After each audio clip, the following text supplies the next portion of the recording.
Hey everyone, welcome back to The Product Pivot. I'm Santi with my amazing co-host Megan, and today we are so excited to be chatting with Olympia. I'm going to flip it over to her so she can give an introduction about herself and get this conversation started. Hi, everyone. I am Olympia Bardis. I am a product manager at CNBC. I have quite a few years of product management experience, more than a few years of experience in the legacy media. But currently, I focus on developing products for our retail investors. Ooh, we love, love, love, love. I just want to start by saying we love hearing about the different journeys. Obviously, that's why we have this podcast, but the different journeys that really came from almost like the left field. So you having your background in journalism and all of that coming into product management, that's one that it's like, whoa, like no one can really say that's like a typical path into product. So to start us off with that question, how did you, knowing your background in journalism and the direction you were going in, how did you start that journey into product management? How did you make that pivot into product? Yeah, it's kind of a fun story now, years later, that I get to reflect on it. But I graduated from journalism school and I really thought I wanted to be an anchor or an on-air reporter, and really quickly figured out that I like to say I have the charisma and TV presence of a spoon. So it really wasn't just for me. So started my career managing video content for Fox News, and just really quickly fell out of love with the journalism field. I still have a ton of respect for it and friends in the field, but it's okay to fall out of love with things. And I think, a testament to your podcast, it's totally okay to pivot in your career and your personal life. That's how you grow. So I spent about 5.5 years really struggling with trying to figure out my next move. But I always knew that I was a natural problem solver. Initially, with the encouragement of a friend of mine in IT that we randomly met over the phone overnight trying to fix an issue with my laptop. And I really owe it to him for encouraging me to look into the product management field. Looked into coding at first, really couldn't pick it up, but just started networking, meeting people in the field, and then just randomly came across what a product manager was. And I think maybe about like 7 or 8 years ago, when I first started on this path, like it wasn't a super common career. So really started to kind of look into it, and it felt right. It felt like a good direction to go into. A position opened up at Fox as well. It was kind of like a hybrid content and product position to manage the content and the product of their streaming service that mirrored Netflix.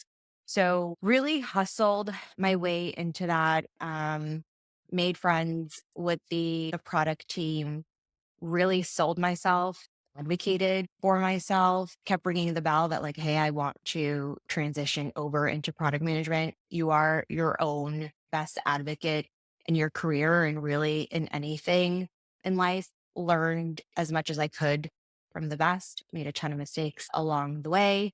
And then during the pandemic, transitioned over to CNBC, where I've been for almost 5 years now. And this is where I find myself today.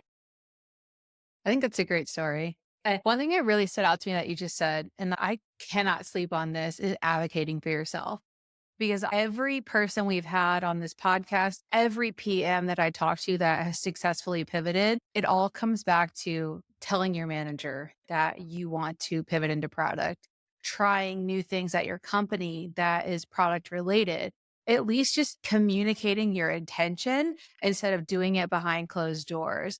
And I think that advocating for yourself, that is great. And I was just curious if you can share any more about maybe ways that you did that, or any type of advice that you can give to someone that maybe is sitting at their company right now in a role that they're not super stoked about, thinking about like, how could I become a PM? Yeah, I think finding the right people, and it's a lot of trial and error. Keep knocking on doors. I faced lots of closed doors, lots of no's, and a lot of discouragement as well. And you just really need to continue to push through and unequivocally believe in yourself. But there's always people out there who are willing to help, even with in your company, even outside. Like LinkedIn is a great tool. That's how I came across you lovely ladies, and you were super open to talk. But yeah, there's always somebody out there who is willing to hear your story. So don't hold back in sharing it. Follow-up question too on parts of the actual things you were doing to advocate to yourself. It's along that theme. What were some things that you did in your role where you were actively transitioning into product or trying to transition that you did to make yourself more visible and as somebody that could take on that product manager role? How did you actually show that in your day to day at work and that led you into the product path you're on now? Yeah, it was really solving user problems. So my original role at Fox, if you know the Fox viewer, they have a need. They know exactly what they want. So having spent 5.5 years on the website and more on the journalism side, I kind of understood the passion that the user had. And that's very much like a transferable skill that I was able to leverage as I slowly transitioned into product, but also doing a lot of competitive research, seeing what others were doing in the streaming world. And that is back when sort of all these news companies sort of dipped into streaming. And I was pretty privileged and lucky to be at a company that kind of paved the way for other news industries to go into that. For just really taking advantage of the fact that, users had needs to be fulfilled and creating the best experience for them. So it was solving and being passionate about even the smallest bugs to sort of bringing to life some of these bigger ideas that may seem ridiculous and may seem totally wrong, but it's just a matter of like, more than you think and trusting yourself and having conviction and displaying your ideas. That note, you know more than you think, because that's something I think every PM, most people in general, but every PM has a level of imposter syndrome. It's there. It's there. We talk about it. We're honest with it too. Many PMs are very honest with it. And I think just that reminder to folks, this is a good reminder for me. This is a good reminder for folks that might be pivoting into product, leaders, everybody. It's good to remind them that you do know more than you think and to give yourself a little more credit than you might be giving yourself. I'm very, very, very, very passionate about that topic because I can be the worst for it. And so I recognize that in myself. So I'm sharing it for others to be like, hey, friend, you're doing great. You got this. So I'm glad that you touched on that as well. And I think it's really nice to have that theme in your brain as people go through their career journeys into anything, right? It doesn't even have to be product, it can be any career journey. Do like virtual high five, right? Like you gotta like, what is it? Like Mel Robbins, who says that you should go in the mirror in the morning and like high five yourself. That's my Because girl, Mel Robin. I've actually seen her in person. I've seen no her speak. So just way. like a fun fact. Yeah, so not to like No, digress, but as please I was do. trying to figure out my next career move, I found the 5 second rule, the audiobook. Yeah. And not to sound like wild, but it really did change my life. And that's when I kind of started like doing the 5, 4, 3, 2, 1, like, okay, I have to sell I do that myself. too. I can do this. I can No transition. judgment. And then I like randomly entered some competition and I didn't think I was going to win a ticket to see her speak. And I ended up winning a ticket to see her speak. So yes, Al, if you ever listen to this, I also credit you for helping me. So cool though. Comments. That's so cool though. I feel like sometimes like those things just happen when they're meant to. I feel like life in general, like everything happens as it's meant to and in the moments that it's meant to. Very much And so. I feel like stuff like that is just like the universe telling you like this is your next step. And I love that. I mean, I know a lot of those like gurus and stuff like that get like a bad name sometime in different communities and things like that. But if they help you in your own way and you take things with a grain of salt, I think that's great. And so I think that's a wonderful story. I'm glad that you diverged a little bit. Yeah. I'm glad they tell your story. I think there was some advice that we were chatting through in one of our other episodes, Megan, where it was the advice I was given, at least when I became a mom. It was take what's helpful for you and what will serve you and leave what doesn't.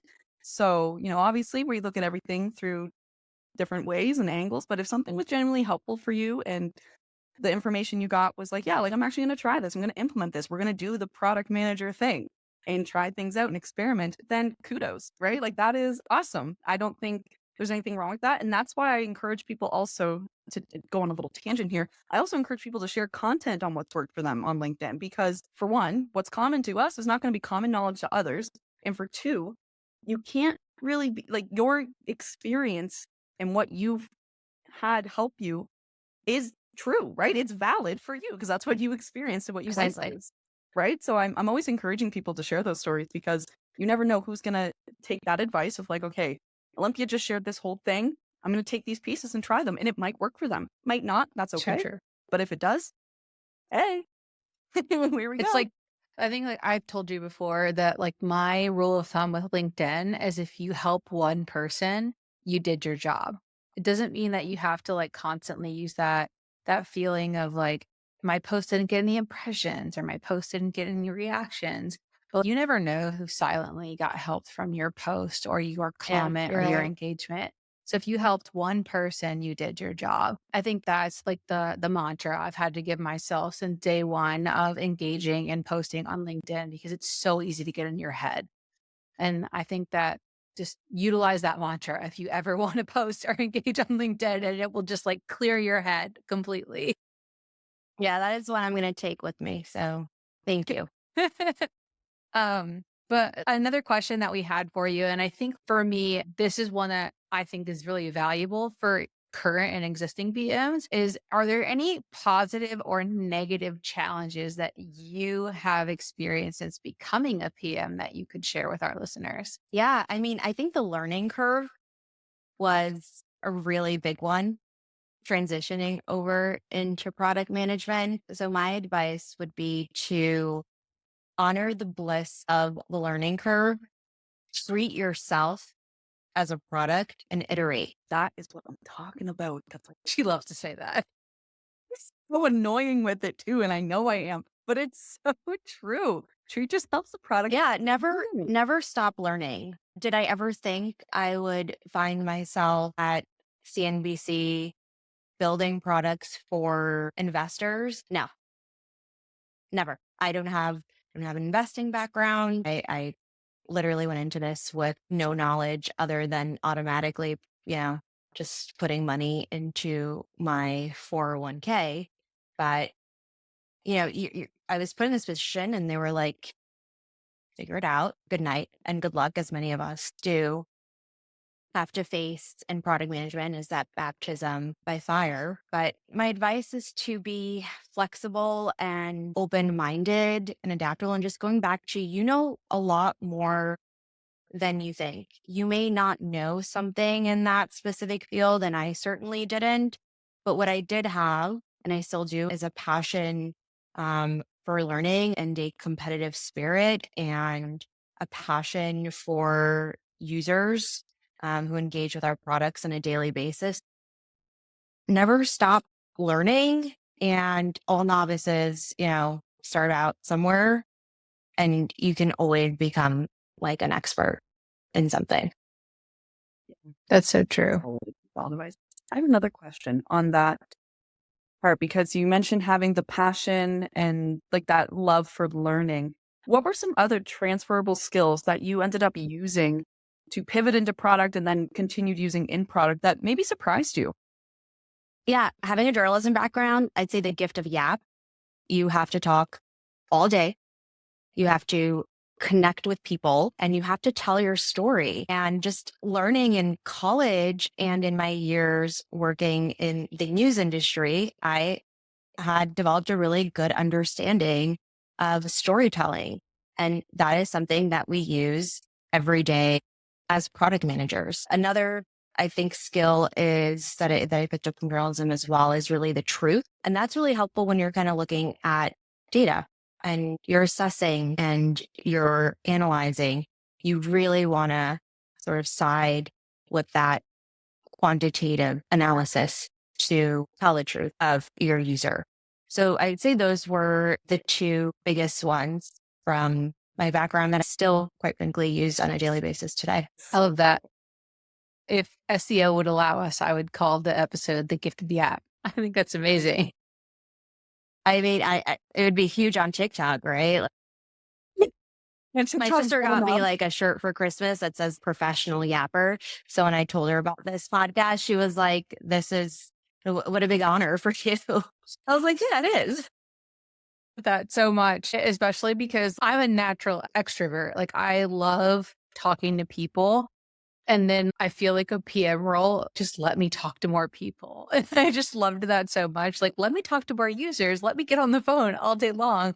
Tell me about your life. Tell me about this and tell me about how you use our product. And I feel like that just allowed me to connect with more people because sometimes I feel like when I got out of like my customer success role, my world got kind of quiet. And so moving into a PM role, I got to chat and be with more people. And it was nice because it's like a job requirement. So I could just book as many meetings as I possibly can to talk to our users. So I totally can relate to that.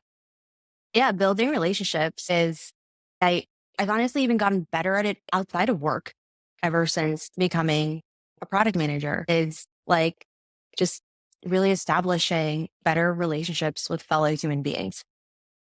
Totally agree. Can you share a time when you faced rejection or a challenge in your pivot and how you overcame that? Oh man, I faced so many closed doors and so many no's and so many devastating rejections. I had reached the final stage of product manager interviews so many times, I can't even begin to tell you. But if I hadn't gotten those no's, I wouldn't be where I am today. And I'm super grateful for that redirection. I think every time you face a rejection, and it's natural to get one in life, and it's good for you. It's how you develop a thicker skin and it puts things in perspective. Just take time to be grateful and reflect on what you can learn from it. So after I think like my 10th no in a row, I allowed myself like 5 seconds to sulk. And then I was like, okay, we're putting on our big girl pants. What do we do next? So I was like, all right, I'm getting somewhere. I'm getting to these final stages. It means that I can sell myself. It means that I have a story to tell and I have the experience now. Let's take a break and reassess. So I took a 6-month break from applying to any jobs and I really honed in on sharpening my skills, networking, meeting more people, and just digging deep into the product that I was already working on and improving it. Actually, in fact, one of my last rejections, this was like literally like a month before the world shut down. I had an in-person interview and it was like a marathon. I think it was like 8 interviews in a row in a short period of time. Yeah. And I was the only one. I was by myself in a all glass boardroom and the interviewers would just come in. So 8 interviews in a row. I'm on my 3rd one. It just really wasn't going well. Like we just weren't feeling each other. So this interviewer leaves the room to make way for the next one. And she goes, and I still had over half the interviews left. Wait, she did that to you or she did that to like a coworker? To the other person, but I could see like everything because it was all glass, the boardroom. Really a lesson in keeping yourself composed. But I learned a lot from that interview. I learned how to interview as a PM. It's tough because you're sort of like really interviewing for your like emotional intelligence, but also your analytical engineering, design, project management, business strategy for a lot of different hats that you wear as a product manager. So it's just something that I think was a great learning opportunity is to get all those no's until finally somebody gave me a chance at CNBC. But I am forever grateful for every rejection that I have ever faced because it's just a redirection and it's a great learning moment. I think that's great. You don't get a lot of positivity around rejection. I think like a lot of negativity comes from rejection, feeling like it's like a personal attack or what's the word? Like dig on your confidence. You get a lot of that. But I think if you can stay positive and you can focus on it as a redirection, it can propel you forward. And like you, for example, using a 6-month break as an opportunity to just network and prepare for the future really can be a great time to reflect on how you've been performing or how you can perform better or how you can set yourself up with a better group of people to help you interview and, I don't know, refer you to other positions. I think I saw a stat recently, and I don't know if it's true because I try not to say I read something and it's accurate. Like I read something recently that said like 80% of jobs are fulfilled through networking. Yeah. And so I don't know if that's still true. And so I think spending that 6 month networking could be huge for somebody. And it's great that you took it as a redirection instead of just like, oh, like I'm a crappy interviewer and I'm never going to Yeah. get a job. It's okay to take a break too. Sometimes it helps puts things in perspective. For sure. I am curious about during that 6-month break. I know you were actively like honing in on your skills, networking, and doing that. What skills did you decide to focus on during that period to help you be ready for your next go at interviewing and applying for jobs? What were the key ones that you wanted to narrow in on? A lot of just knowledge gathering. So listen to a lot of podcasts, read a lot. Two of my favorite books actually that I recommend to everyone is Contagious. So why products really catch on. That's by Jonah Berger. And then Measure What Matters. So What? yeah, which is by John Doerr. So really honing in on how to think analytically. Another one was learning how to put presentations together so that I can convey a story and argue for a product. And then just more on the like emotional intelligence side, it's a really just exercising the muscle of confidence. So pitching ideas that I kind of knew just didn't pass the test, but just learning how to deal with making the point and sort of getting that no as well. So that I was like, okay, if I face the next interview and I get a no again, I kind of know how to redirect and reposition myself. You were building that muscle up. You were getting those gains in with the knowledge. Yeah, getting very swole in the confidence muscle. I love that. Yeah, that's a good way to do it. Yeah, I love it. I think we have one more question. This one is one of my personal faves just because I think that it's a great way to narrow the scope for a job seeker. Because I think that job seekers look at, oh, I want to break into product management and there's 90 million pieces of advice out there and it's really hard to narrow in on what to do. So my question is if someone, and I'm going to word it exactly as I have it written because I think it's a very clear question. If someone only had 3 months to make a pivot into product management, what specific steps would you recommend for them to help them focus on breaking into product? Yeah. Number one, knowledge. Learn as much as you can. There are helpful podcasts like yours out there that you can glean so much information on, books, articles, anything that you can get your hands on so that when you're across from that interviewer, you're really speaking to how much knowledge you've gained over the course of those 3 months. Network, build relationships, meet people, have coffee, chat. There are so many people out there that are really willing to open their door for you and they want to share their story as much as you want to share yours. And then also take products that you use on a daily basis, put together briefs and user stories and how you would improve them. Not every app is perfect. Even some of the big name ones have huge user problems and bugs that they face on a daily basis and areas that they can improve. And then also just howl at the moon. Be open about your accomplishments. Be comfortable in the spotlight. I will say this a million times. You are your own best advocate. Those are great pieces of advice. We've had a couple of people suggest working on like current products and providing feedback on current products. And one that we heard recently was actually like writing about those problems on LinkedIn and trying to share like ideas for improving that app. If you're trying to pitch that brand almost, I'm curious how you feel about that approach. I like that approach. It's a great way to get eyes, not just from the company or the brand itself, but there are probably people out there that use these apps that are facing the same problem as you and looking for a solution. So it's just a great way to connect with people, but also a great way to get feedback. Yeah. Smart. So I think that's an excellent idea. I might start doing that myself, might steal it. I love Or that. just follow Olympia on LinkedIn. Going through like that product reviews. I love that. It's great though. I think when we talked about it in that episode, it was recorded. And it was kind of the notion of building in public, but you're not building like your own thing. You're building upon something that exists, but with your own kind of flair to it, or like what you would do, and just demonstrating your product sense or your product knowledge in that form.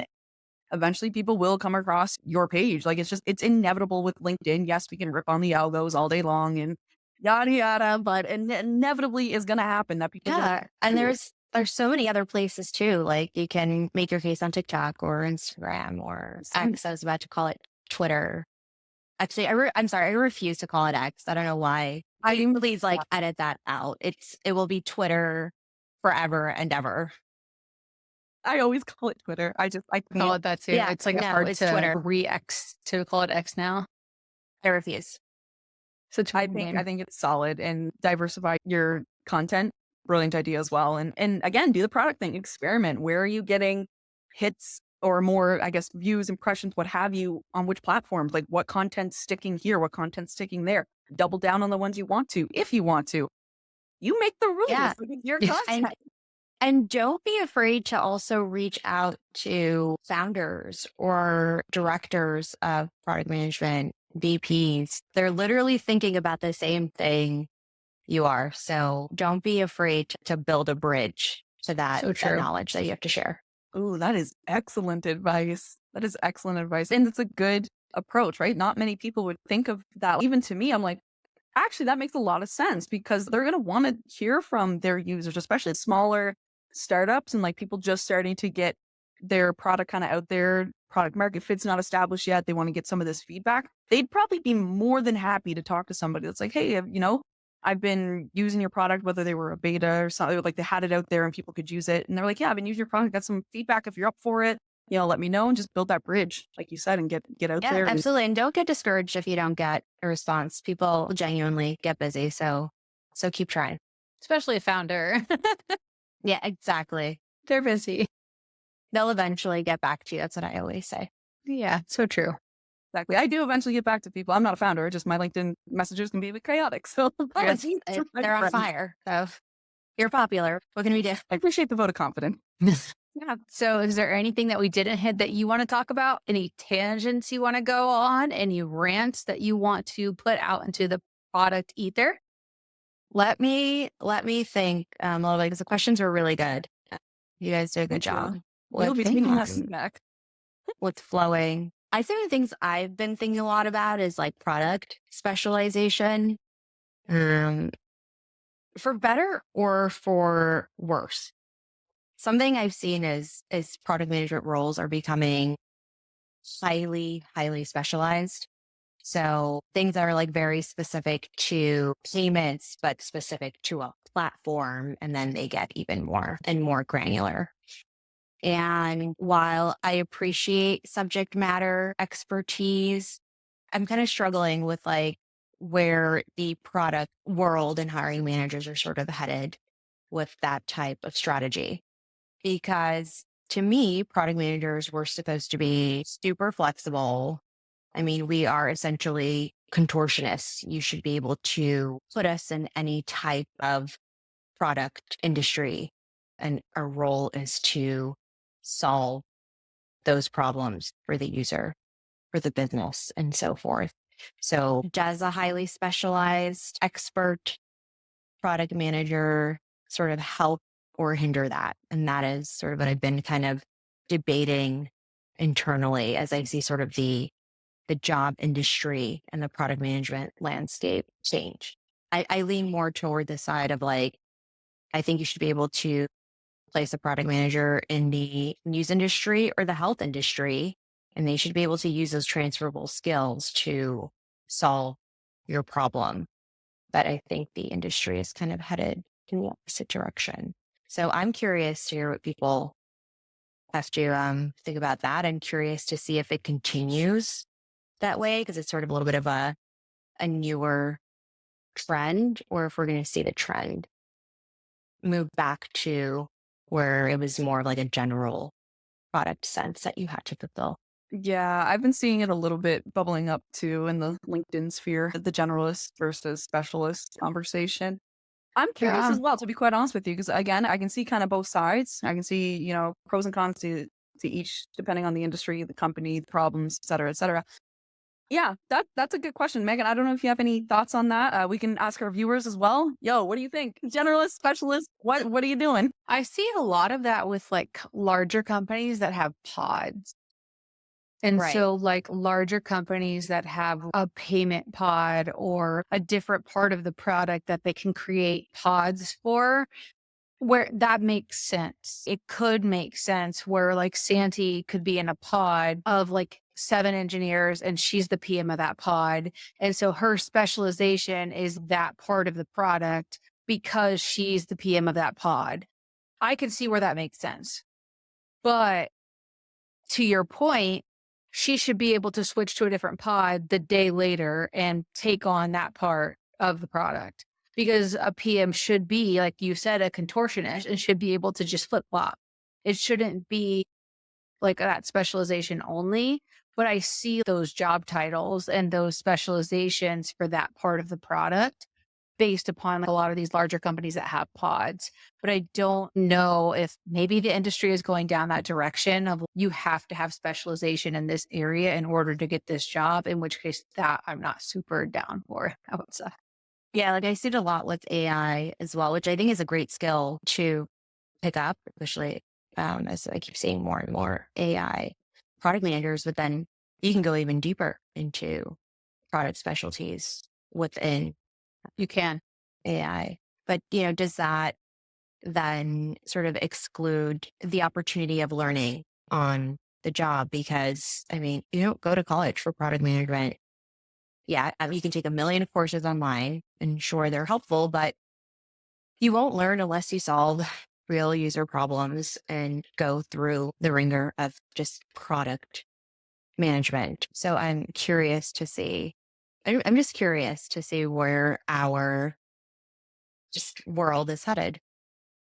I think that's fair. Santi, I think that we have time for your question, your closing question, because you have to ask it at the end, otherwise she would leave. Yeah, I roasted Megan when she answered those questions. I will leave it at that. Olympia, what is your most controversial food opinion? Oh, I'm a huge fan of Hawaiian pizza. My husband and I are making it tomorrow.